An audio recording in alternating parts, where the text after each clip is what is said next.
Dans cette vidéo, on va parler de psychosomatique. Pourquoi cette question est intéressante à mes yeux? Parce qu'on peut se demander, un jour ou l'autre, est-ce que la sclérose en plaques, comme toute maladie chronique, ne pourrait pas être apparue pour des raisons émotionnelles, des causes où la psyché peut être importante. Je donne un exemple. Lorsque j'avais 21 ans, 22 ans, bref, il y a longtemps, j'ai déclaré un zona. Un zona, c'est une éruption cutanée j'avais eu sur la hanche suite à une rupture avec mon copain. Je n'étais pas resté très longtemps ensemble. C'est quelqu'un que j'avais rencontré en boîte de nuit, qui était DJ. Et j'avais flashé sur lui comme ça, en fait. Donc on a eu une aventure. Et à la fin de cette relation, quand il y a mis terme, je me suis dit, moi je lui faisais confiance, finalement peut-être qu'il a été traficoté à droite et à gauche, et finalement, si il m'avait refilé le sida, voilà, c'était la grosse peur à l'époque. Et donc, il fallait attendre 3 mois avant de pouvoir faire un test. Et pendant ces 3 mois, j'ai développé du zona. Et à l'époque, je ne savais pas ce que c'était que le zona. Et je me souviens en plus, à cette époque-là, j'ai rencontré Ludovic, et du coup, quand c'était sérieux entre nous, on allait faire un dépistage, on était allés au CHU ensemble, et je balisais de savoir si j'avais le sida ou pas. Et finalement, bon, je n'avais rien, mais pendant toute cette durée d'attente, suite, donc, en fait, je me dans ma tête, c'était pas que la rupture, c'était aussi, enfin, comment dire, j'avais pensé que, parce qu'on n'était plus ensemble, ben, les risques que j'avais pris n'étaient plus. J'ai trouvé con en fait. Tant que j'étais avec lui, bon, c'était j'ai envie de dire agréable, enfin, plutôt sympa de se dire on peut faire ça sans capote parce que c'était sérieux. Et puis quand j'ai compris que c'était pas sérieux, là je commençais à me dire est-ce qu'il m'avait refilé le sida, voilà. Et du coup, j'ai développé une forme d'anxiété qui s'est traduite par du zona. Voilà pour un exemple entre le lien qu'il y a entre l'esprit et le corps. Mais à l'inverse, il se pourrait que agir sur le corps, sur le physique, pourrait aussi avoir un impact au niveau psyché. Donc vous allez voir, je parle plus dans détail après plus tard dans la vidéo. Voilà, donc c'était pour vous expliquer en intro pourquoi je trouve que cette question de psychosomatisation est importante. Et moi j'ai lu un article du docteur Salmona, psychiatre, qui faisait les liens entre, enfin qui disait que c'est pas automatique non plus, faut bien comprendre ça, mais que certains abus sexuels pendant l'enfance pouvaient après à l'âge adulte déclarer même des problèmes, des maladies neurologiques, notamment la sclérose en plaques. Ce qui ne veut pas dire que tous ceux qui ont eu des abus pendant l'enfance vont avoir une sclérose en plaques, ce qui ne veut pas dire non plus que tous les gens qui ont une sclérose en plaques ont eu des abus pendant l'enfance, mais qu'il y a un lien, que la survenue de la sclérose en plaques peut être en lien avec un choc émotionnel, par exemple. Et je ne dis pas que la maladie est créée par une émotion, mais je dis plutôt que c'est peut-être le fait déclencheur qui va déclencher. En fait, c'est mon point de vue, c'est comme s'il y avait un terrain génétique où, même si on n'a pas découvert, pour l'instant on dit que la sclérose en plaques n'est pas une maladie génétique au sens où on l'entend.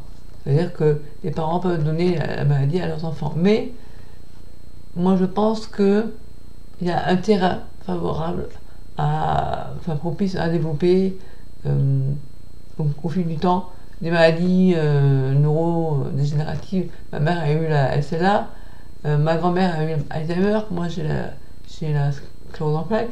Bon, je ne serais pas étonnée qu'on apprenne ça un jour. Pour l'instant, on ne sait pas trop. D'ailleurs, on ne sait pas trop expliquer la phase progressive dans la sclérose en plaques. Et donc, moi, je ne dis pas que la maladie apparaît à cause d'un choc émotionnel. Je dis qu'elle est créée par l'étape de la psychique. Je dis juste que ça va être le fait déclencheur. Ça, j'y crois. Voilà. Donc, je vous laisse regarder la suite de cette vidéo. Et n'hésitez pas à me dire dans les commentaires ci-dessous ce que vous en pensez. Voilà. Et oui, pour donner un autre exemple, l'effet placebo et l'effet nocebo. L'effet placebo, c'est par exemple, si vous prenez un médicament et que vous êtes convaincu de ce que le médecin a raison en vous disant ça va vous guérir, ça va vous guérir. Si à l'inverse, vous prenez des médicaments en vous disant je ne crois pas à son traitement, puis ça se trouve, qu'est-ce qu'il y a dedans, ça va vous rendre malade. Peut-être que ça va vous rendre malade, alors qu'il n'y avait pas lieu que ça vous rende malade. C'est comme si je vous donne un bonbon, une pastille à la menthe et je vous dis, vous allez voir, ça va vous faire du bien. Et comme vous m'aimez beaucoup et que vous me croyez vraiment, vous allez prendre la pastille, ça va vous faire du bien. À l'inverse, si on vous force à manger quelque chose que vous n'aimez pas, peut-être que vous allez le manger, mais que ça va, comme moi, ça a été le cas. Comme mes parents, mon père me disait, finis ton assiette, tu te sortiras de table que tu n'auras pas fini. Tu manges, parce que tu as faim, et parce qu'on te demande de manger, mais après, t'es pas bien, quoi. Voilà. Bon, sur ce, je vous laisse regarder la suite. Si je vous parle de troubles somatiques, de l'effet placebo, des maladies psychosomatiques, il est question dans cette vidéo du lien entre les difficultés psychiques non résolues et la potentielle apparition ou aggravation de symptômes somatiques. C'est une question qui illustre les liens qui existent entre le corps et l'esprit, et sur le terrain physiologique entre le système nerveux et le système immunitaire. Alors, le mot psychosomatique vient du terme soma, du grec soma, qui signifie corps. Quand une problématique physique somatique est difficile à soigner, ou bien que son apparition semble liée à un événement douloureux de la vie du patient, on la qualifie souvent de psychosomatique, terme qui associe le corps et la psyché. Donc on pourrait penser que pour certaines affections somatiques difficiles ou résistantes, la cause serait la psyché du patient, donc une maladie qui se crée à lui-même. Quand des émotions sont trop réprimées, surtout lorsqu'elles sont liées à un traumatisme, donc à un événement que la pensée ne peut pas traiter, des affections somatiques peuvent apparaître. C'est Freud qui était très intéressé par le lien entre corps et esprit, qui a aperçu dès 1917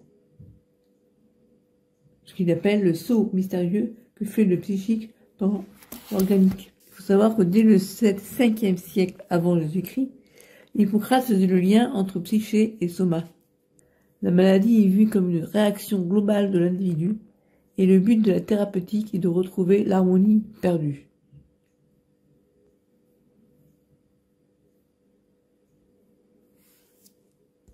Dans la médecine occidentale, on a une vision très dualiste. Donc il y a un mouvement dichotomique entre le corps et l'esprit. Bon, qui tend quand même à s'atténuer depuis ces dernières années, mais bon, très présent encore dans les formations des médecins.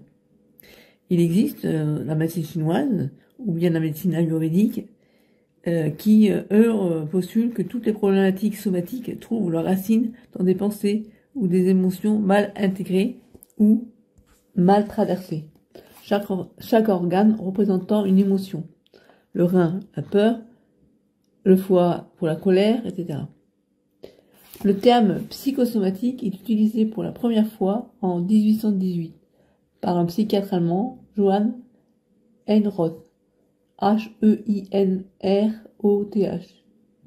Il distingue les maladies psychosomatiques et somatopsychiques. Donc, psychosomatique, c'est subissent l'influence de nos passions, et somatopsychiques, dans lesquels un facteur corporel modifie l'état psychique de l'individu, comme certaines maladies de la thyroïde qui provoquent des changements de l'humeur, par exemple. Donc en fait, on a la pensée qui peut influencer sur le corps, ou bien le corps qui peut influencer sur la pensée. Les maladies psychosomatiques se caractérisent par des symptômes physiques qui affectent un organe ou un système physiologiques et dont les causes sont principalement émotionnelles et psychiques.